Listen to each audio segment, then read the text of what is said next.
NCR की आवाजाही को लेकर दाखिल जनहित याचिका पर हुई सुनवाई। सुप्रीम कोर्ट ने नोएडा डीएम को फटकार लगाई। क्वारंटीन नियमों को लेकर यूपी सरकार से रिपोर्ट तलब की।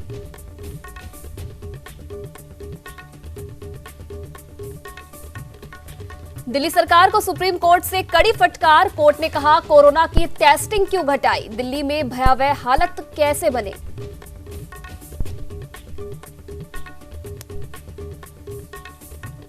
वहीं राजस्थान के मुख्यमंत्री अशोक गहलोत की प्रेस कॉन्फ्रेंस। गहलोत ने कहा, देश में कभी कांग्रेस मुक्त नहीं होगा। बोले, कोरोना काल में कारगर साबित नहीं हुई मोदी सरकार।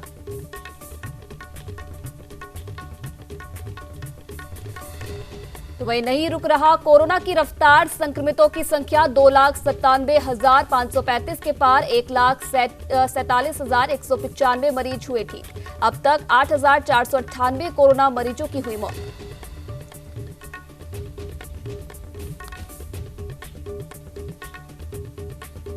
वहीं पाकिस्तान ने एक बार फिर किया सीज फायर का उल्लंघन। जम्मू कश्मीर के उरी सेक्टर में एलओसी के पास की फायरिंग। भारतीय सेना पाकिस्तान को दे रही मुंहतोड़ जवाब।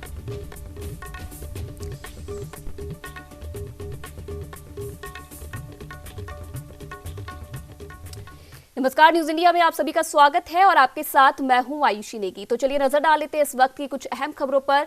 जयपुर के गणगौरी बाजार व्यापार मंडल की बैठक आयोजित की गई, जिसमें दुकान मालिकों और दुकानदारों और किराएदारों ने सर्वसम्मति से 1 महीने का दुकान किराएदार का किराया माफ करने का निर्णय लिया है।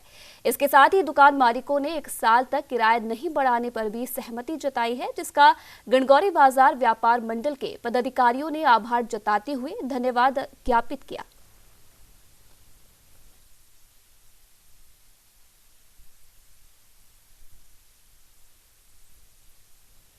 हाईवे पर होने वाली लूट और संदिग्ध गतिविधियों को रोकने के लिए जयपुर ग्रामीण पुलिस मुस्तैद है।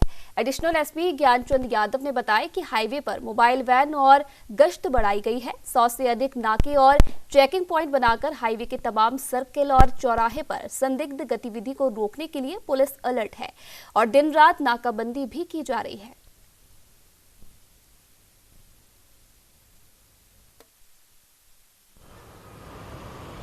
बाद में जब अनलॉक फर्स्ट स्टार्ट हुआ है, उसके बाद हमने हाईवे पर मोबाइल वाहन और गश्त बढ़ा दी गई है।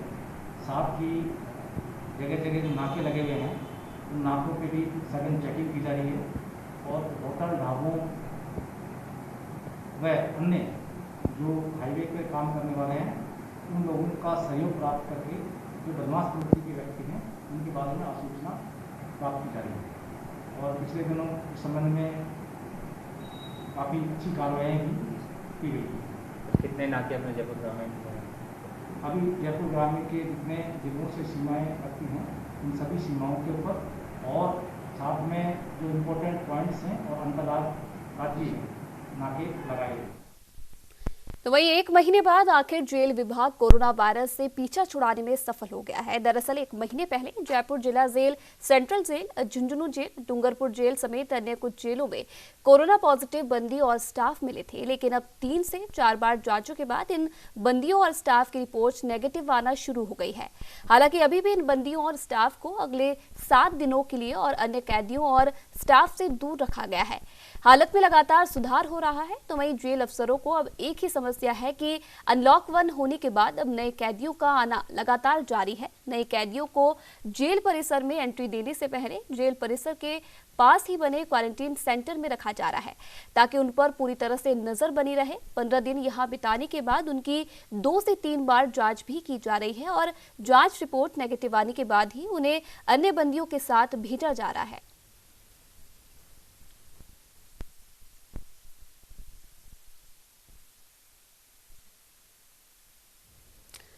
तो वही शायद ही ऐसा कोई विभाग हो जिसका कोरोना के चलते नुकसान नहीं हुआ हो। कभी यात्रियों से गुलजार रहने वाले जयपुर इंटरनेशनल एयरपोर्ट को भी भारी नुकसान हुआ है। देश के टॉप 10 एयरपोर्ट की सूची से जयपुर इंटरनेशनल एयरपोर्ट बाहर हो गया है। जयपुर इंटरनेशनल एयरपोर्ट से छोटे कई एयरपोर्ट इस लिस्ट में शामिल हो गए हैं। हाल ही में एयरपोर्ट अथॉरिटी ऑफ इंडिया ने देश के सबसे व्यस्त एयरपोर्ट की जो सूची जारी की है उसमें जयपुर एयरपोर्ट को 13वीं रैंक मिली है।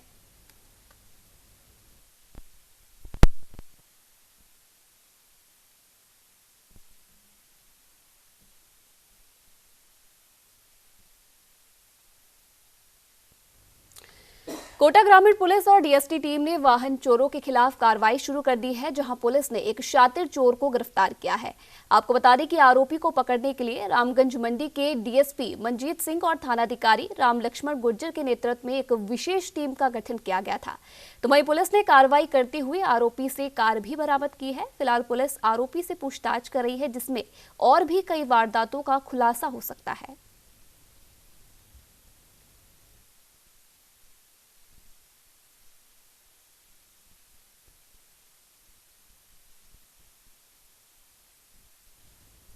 तो वही दौसा के मानपुर थाना क्षेत्र में 3 दिन पहले किडनैप की गई बच्ची का अभी तक कोई सुराग नहीं मिल सका है, जिसे लेकर ग्रामीणों ने पुलिस अधीक्षक विलास सिंह को ज्ञापन सौंपते हुए जल्द बच्ची का पता लगाने की मांग की है।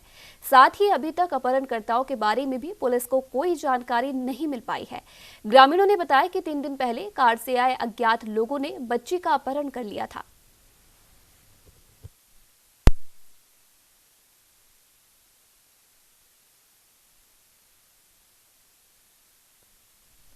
तो वही अगली खबर राजस्थान के दौसा जिले से है, जहां आज पुलिस मुख्यालय पर एक पुलिसकर्मी की अचानक तबीयत बिगड़ने से पुलिस लाइन में खलबली मच गई।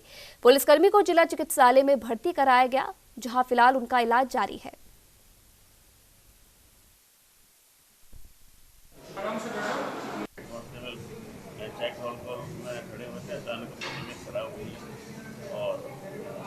प्राइवेट हॉस्पिटल लेके बीपी की समस्या बताई है और गवर्नमेंट हॉस्पिटल उनको एडमिट कराया है। बीपी वगैरह भी नॉर्मल है। और उनको कहना है तनाव में से 3 दिन से रोटी नहीं खाई और बार बार ड्यूटी आ रही थी। कल भी ड्यूटी दी थी उन्होंने और कल हम भी साथ में थे। ऐसी कोई बात आई नहीं है। अगर कोई होगा तो इसमें ये हमें तो यहाँ पुलिस के कांस्टेबल लेकर आए, एसपी साहब ने फ़ोन किया था। ऐसा कोई खतरे से बाहर है अभी, इसी चीज़ नॉर्मल है इनकी, नर्स को नॉर्मल है, से डरने वाली बात है। तो ईटी स्टॉक में तो यही मानता हूँ कि ऑफिसर से मेरी वो गुजारिश है डॉक्टरों की तरफ से कि इनको ड्यूटी ज़्यादा नहीं कराएं। ड्यूटी जगह तो प्राइमरी रेस्ट दिया जाए इनको। 24 घंटे ड्यूटी करना इनके लिए इम्पॉसिबल है और ये लगातार इनको इसलिए जो 24 आवर्स ड्यूटी करेंगे तो फिर दिक्कत आ सकती है। अगर इनकी मॉर्निंग शिफ्ट तो इवनिंग में रेस्ट दिया जाए कि गर्मी को देखते हुए इनको लगातार ड्यूटी नहीं कराए। माउंट आबू में धार्मिक स्थलों को खोलने को लेकर उपखंड अधिकारी डॉक्टर रविंद्र गोस्वामी की मौजूदगी में बैठक आयोजित हुई, जिसमें लॉकडाउन के दौरान धार्मिक स्थलों को खोलने को लेकर विचार विमर्श किया गया, जिसमें माउंट आबू के सभी धार्मिक स्थल आगामी 30 जून तक बंद रखने का फैसला लिया गया है। वहीं आगे का फैसला 30 जून के बाद लिया जाएगा।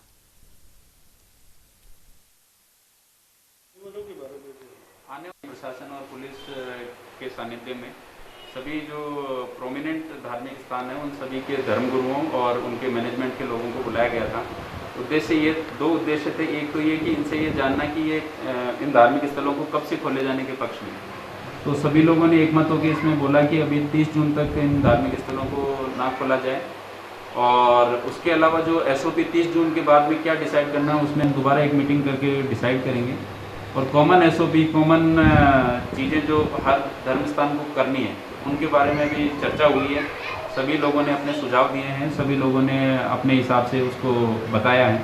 तो इन सब को करके और ये रिपोर्ट हमें जिला कलेक्टर महोदय को भेजनी है। उसके बाद ये रिपोर्ट शायद दिख जाए होके स्टेट को भेजी जाएगी और वहाँ से जो निर्णय आएगा उसमें उसका पालन किया। तो वहीं धरियावाद नगर में हुई बारिश से नगर के विभिन्न मोहल्लों और कॉलोनियों में पानी भर गया, जिससे मोहल्ले वासियों ने कड़ी शब्दों में इसकी निंदा करते हुए प्रशासन की कार्यशैली पर सवाल खड़े किए हैं। नगर के लाला भाई की टाल रोड पर पहली ही बरसात में पानी भारी मात्रा में इकट्ठा हो गया, जिससे मोहल्ले वासियों को पैदल निकलना भी अब भारी पड़ गया है। इस दौरान मोहल्ले वासियों ने बताया कि ग्राम पंचायत की ओर से सड़क और नाली तो बना दी गई है, लेकिन पानी की निकासी नहीं होने से बारिश का पानी सड़क पर इकट्ठा हो जाता है, जिसके कारण लोगों को भारी परेशानी का सामना करना पड़ता है।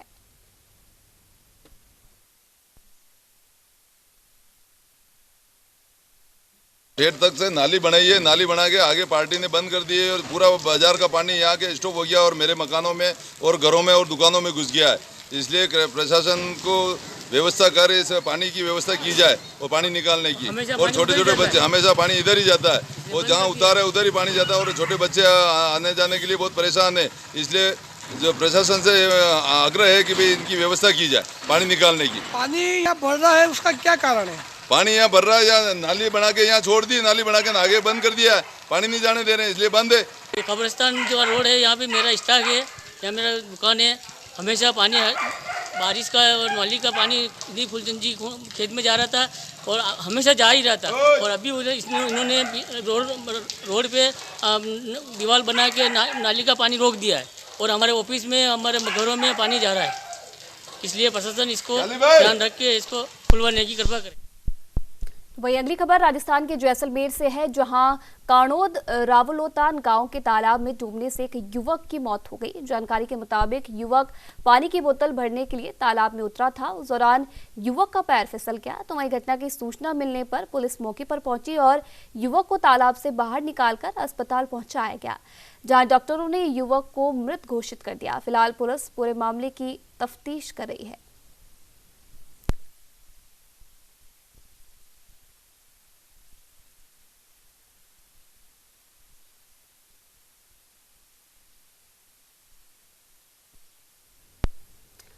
तो वहीं उत्तराखंड के नैनीताल हाईकोर्ट ने उत्तराखंड सरकार को चारधाम देवस्थानम बोर्ड के गठन को लेकर दायर जनहित याचिका पर सुनवाई की, जहां कोर्ट ने याचिकाकर्ता सांसद सुब्रमण्यम स्वामी से 22 जून तक प्रतिष्ठ पत्र पेश करने को कहा है। मुख्य न्यायाधीश न्यायमूर्ति रमेश रंगनाथन की अध्यक्षता वाली खंडपीठ में राज्य सरकार की तरफ से जवाब पेश किया गया है। तो वही मामले में अगली सुनवाई 22 जून को होगी। बीजेपी के राज्यसभा सांसद सुब्रमण्यम स्वामी का कहना है कि प्रदेश सरकार द्वारा चारधाम के मंदिरों के प्रबंधन को लेकर लाया गया देवस्थानम बोर्ड अधिनियम असंवैधानिक है। याचिका में ये भी कहा गया है कि देवस्थानम बोर्ड के माध्यम से सरकार द्वारा चारधाम और 51 अन्य मंदिरों का प्रबंधन लेना संविधान के अनुच्छेद 25 और 26 का उल्लंघन है।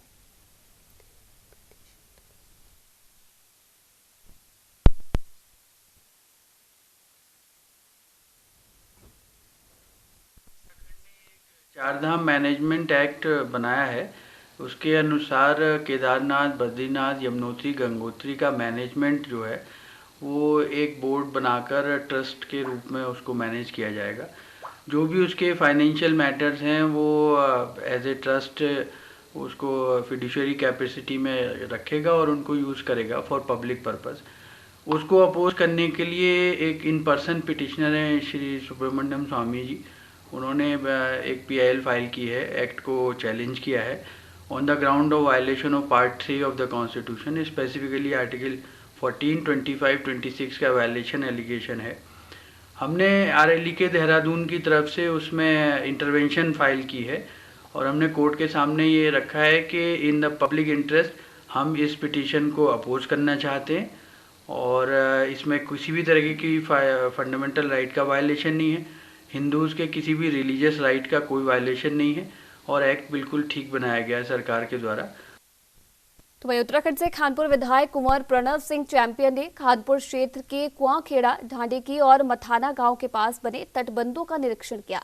इस दौरान उन्होंने संबंधित विभाग के अधिकारियों को तटबंध की मजबूती और जंगली जानवरों द्वारा तटबंध के क्षतिग्रस्त किए गए हिस्सों की मरम्मत करने के निर्देश दिए।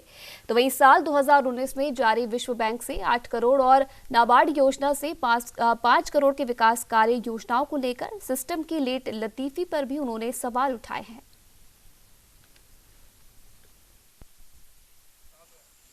एक हाईली फ्लड प्रोन एरिया है, ये कैचमेंट एरिया है। ईस्ट में गंगा है, बाणगंगा है, वेस्ट में सोलानी नदी है और यहाँ पे रिवर पड़ता है गंग नहर। तो इस कैचमेंट एरिया में अक्सर बाढ़ आया करती है और अतिवृष्टि के समय में वाटर टेबल हाई हो जाता है और तटबंध टूट जाता है। अरसे से हम इस चीज़ के प्रति सरकार का ध्यानाकर्षण करते आए हैं।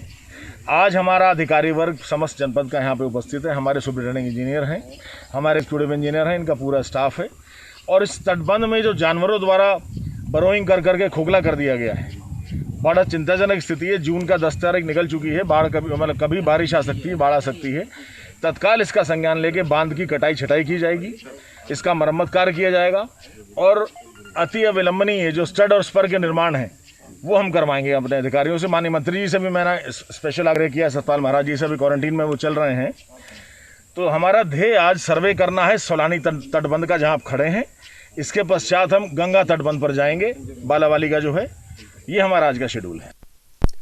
तो वही लक्सर के किसान मोर्चा के ब्लॉक अध्यक्ष दुष्यंत चौधरी और सतवीर प्रधान के नेतृत्व में किसानों ने मुख्यमंत्री के नाम उप जिलाधिकारी को मांग पत्र सौंपा है। उन्होंने बताया कि किसानों का चीनी मिलों पर साल 2019 और 2020 का गन्ने का लगभग 430 करोड़ रुपए का भुगतान बकाया है, जिसमें लक्सर चीनी मिल पर 220 करोड़ रुपए बकाया है। साथ ही कहा कि सरकार की गेहूं की खरीद को लेकर भी भुगतान बाकी है, जिसका किसानों को तुरंत भुगतान मिलना चाहिए।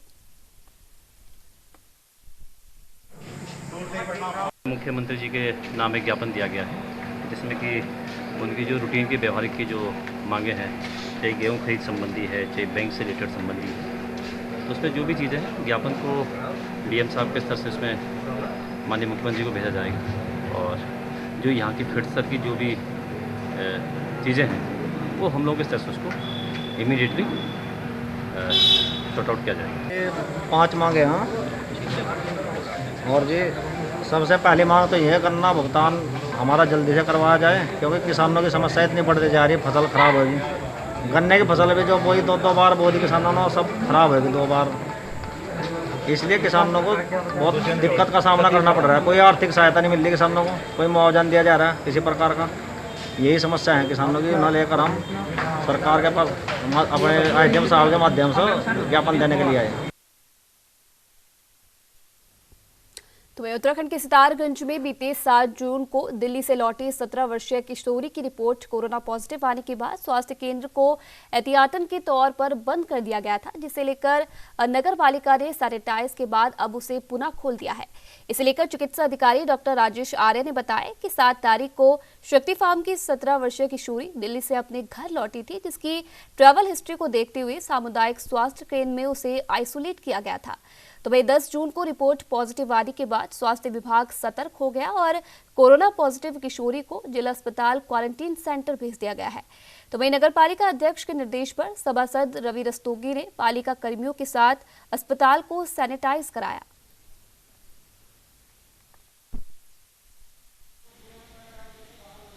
किशोरी जिसकी उम्र लगभग 17 वर्ष, वो अपने भाई के साथ दिल्ली से हमारे सितारगंज पहुंची थी।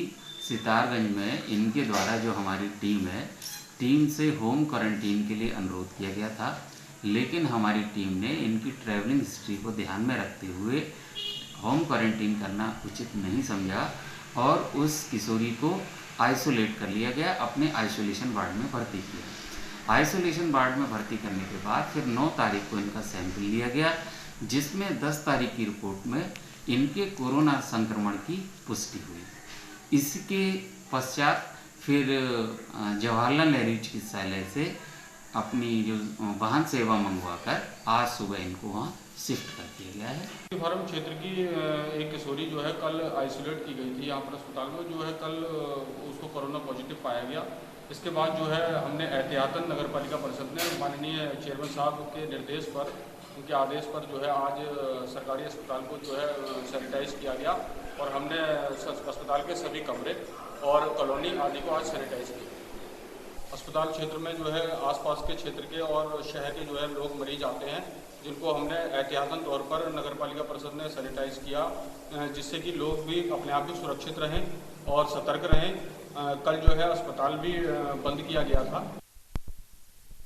तो वही जम्मू कश्मीर के कुपवाड़ा में गुरुवार रात पेट्रोलिंग के दौरान उत्तराखंड का एक लाल और शहीद हो गया। शहीद यमुना प्रसाद पनेरू नैनीताल जिले के रहने वाले और कुमाऊं रेजिमेंट की 6ठी बटालियन में सूबेदार थे। 39 वर्षीय शहीद यमुना पनेरू की मौत की खबर से परिवार में कोहराम मच गया है। आपको बता दें कि कुमाऊं रेजिमेंट के यमुना प्रसाद पनेरू पहले ही जवान थे जिन्होंने माउंट एवरेस्ट फतेह की थी।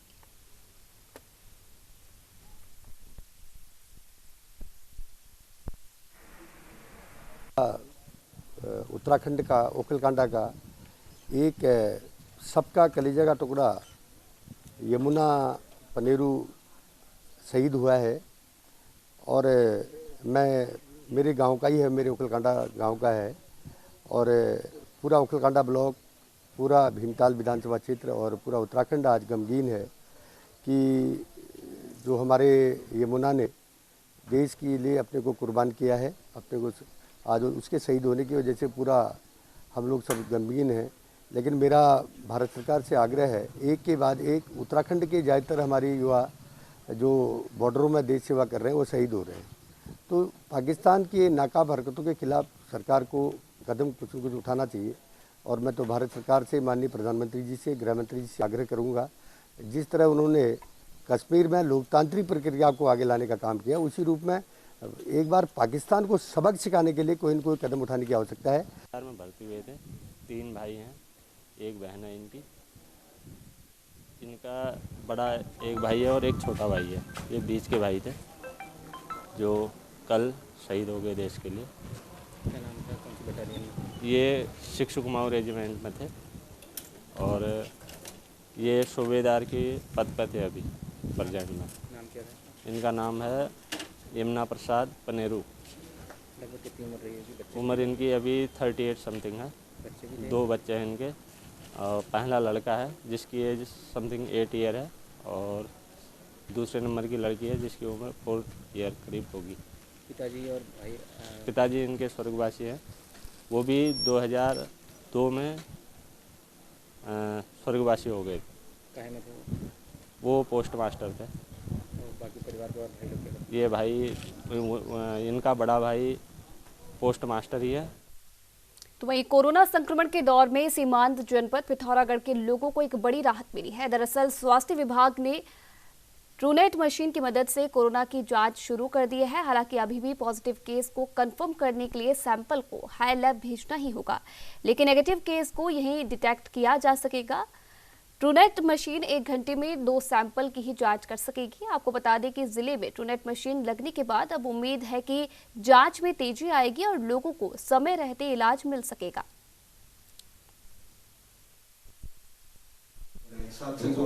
जो हमारे कोविड-19 के डिटेक्शन के लिए यहाँ पे भेजी गई है, काफ़ी लाभप्रद हो रही है और इसमें पॉजिटिव केसेस डिटेक्ट हो रहे हैं। अभी तक तो खैर इससे कोई पॉजिटिव नहीं हुआ, लेकिन जो है ई जीन अगर डिटेक्ट होती है तो वो पॉजिटिव माना जाता है। अगर ई जीन डिटेक्ट नहीं हो रही है तो वो केस नेगेटिव है।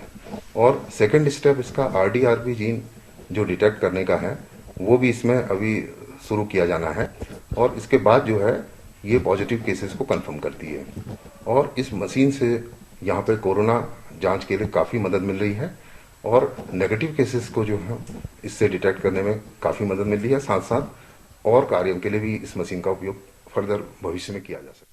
तो वही उत्तराखंड की राजधानी देहरादून में प्राइवेट स्कूल में 3 महीने की फीस माफी को लेकर जहां नैनीताल हाईकोर्ट ने शिक्षा सचिव को मामले का निस्तारण करने के निर्देश दिए हैं, तो वहीं शिक्षा मंत्री अरविंद पांडे का बड़ा बयान सामने आया है। शिक्षा मंत्री अरविंद पांडे का कहना है कि अगर किसी अभिभावक को प्राइवेट स्कूल में फीस देने में दिक्कत आ रही है तो वो सरकारी स्कूल में अपने बच्चों का एडमिशन कराए। वो अभिभावकों से वादा करते हैं कि उत्तराखंड के सरकारी स्कूलों में वो बेहतर शिक्षा देंगे।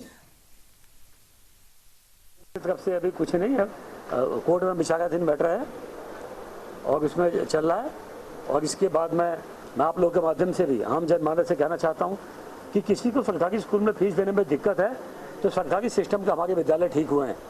आप अपने पाले को, अपने बच्चों को सरकारी स्कूल में भेजें, हम उनको अच्छी पढ़ाई देने का वादा करते हैं और कुछ कमियां हमारे विद्यालय में आएंगी, आप हमको बताइए ना, आप उन कमियों को हमको बताइए, हम ठीक करेंगे।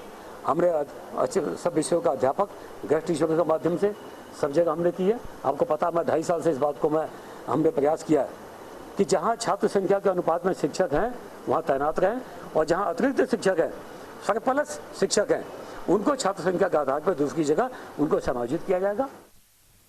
तो वहीं दौसा के बांदीकुई में दबंगों की दबंगई के चलते 6 महीने पहले बंद करवाया गया नाले का निर्माण एक बार फिर से शुरू हो गया है। दरअसल कुछ दबंगों ने वार्ड नंबर 4 में नाला निर्माण कार्य बंद करवा दिया था, जिसके बाद बांदीकुई नगर पालिका ने वार्ड नंबर 4 में नाला निर्माण का कार्य एक बार फिर से सुचारू करवा दिया है।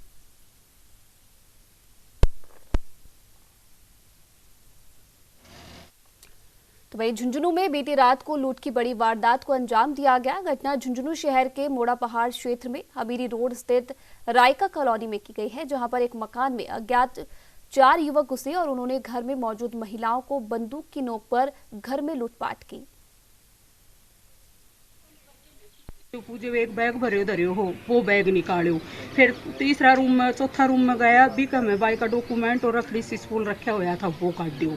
और 60 तोला तो बाई को है और 65 तोला बीगनी को है, इतना सोनो है और 40,000 रुपया ही परसों ही बाया साथी कटा के ले आई ही। मैं 7,000 तो मैं बंधन की किस्त भरी है बिस्पतवार ने और बाकी घर ही हाँ 4। सुबह थाने में सूचना मिली थी कि रात को कोई मकान है यहाँ रायका कॉलोनी में, तो उसमें 4 महिलाएं थी, उनको बंधक बना के कोई उनकी ज्वेलरी वगैरह ले गया। तो यहाँ से थाने से टीम आई थी, मेरे को सूचना मिली, मैं एडिशनल साहब भी आए थे अभी। तो यहाँ के देखा तो ये बता रहे हैं कि 4 लड़के थे और 25-26 साल से कम के थे, इससे ज़्यादा एज नहीं थी। तो उन्होंने ये कह रहे हैं कि हथियार लगाया हमारा कनपट्टी पे।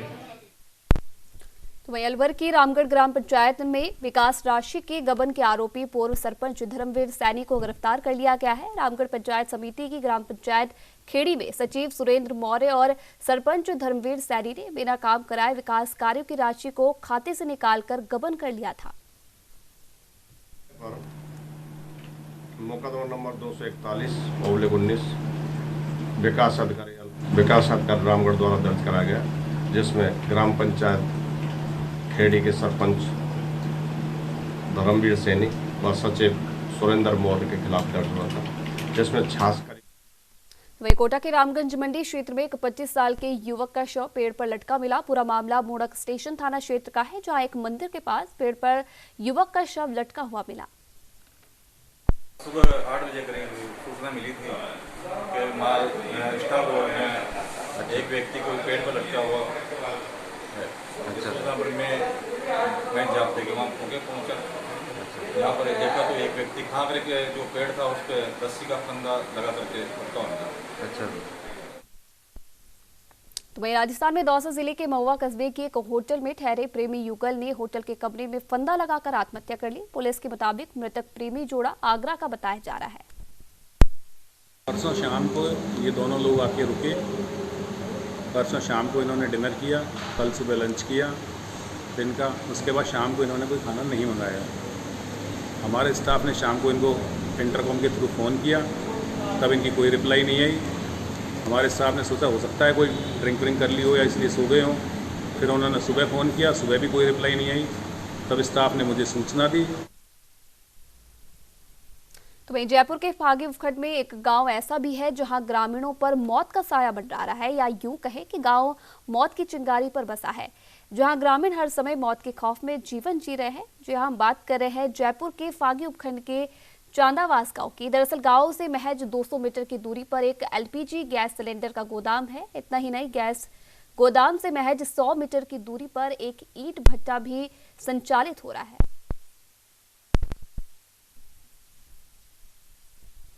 तो फिलहाल इस बुलेटिन में इतना ही। तमाम खबरों के लिए आप देखते रहिए न्यूज़ इंडिया।